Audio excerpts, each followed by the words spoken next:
نه ده ځکه سرسایه د اختر په سار واجب کیږي یا یو ماشوم د اختر په شپه باندې پیدا شو نو په ده باندې سرسایه واجب ده ځکه چې د اختر په سار خودی شته دی خو به هر صورت علما وی مخکې ورکولی شي خو مستحب ده د علما وی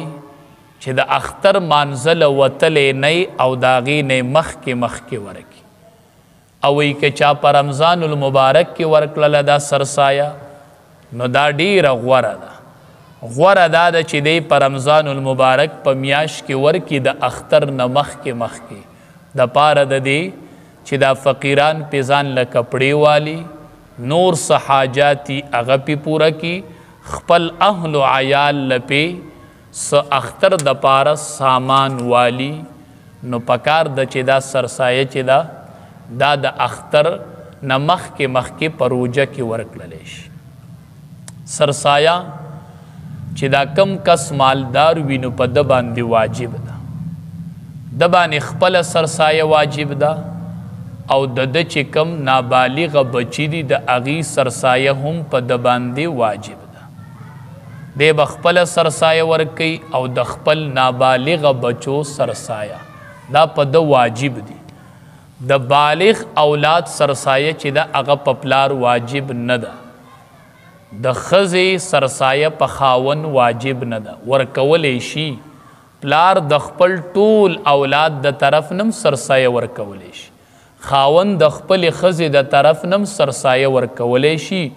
خو واجب پې نه ده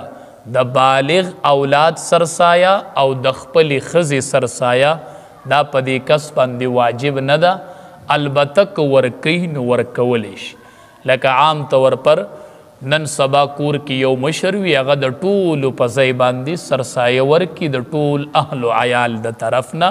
نو دا ټیک دی او بالکل جائز دی سرسایه چې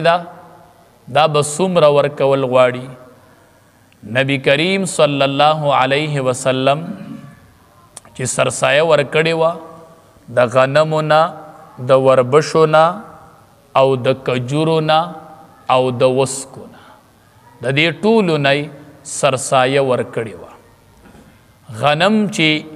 نبی کریم صلی الله علیه وسلم سرسایه ورکړې وه نو د غنمو نه نیم سواع ورکړی و او د وربشو نه او د کجورو نه او د وسکو نه نبی کریم صلی الله علیه وسلم روغ سواع ورکړی و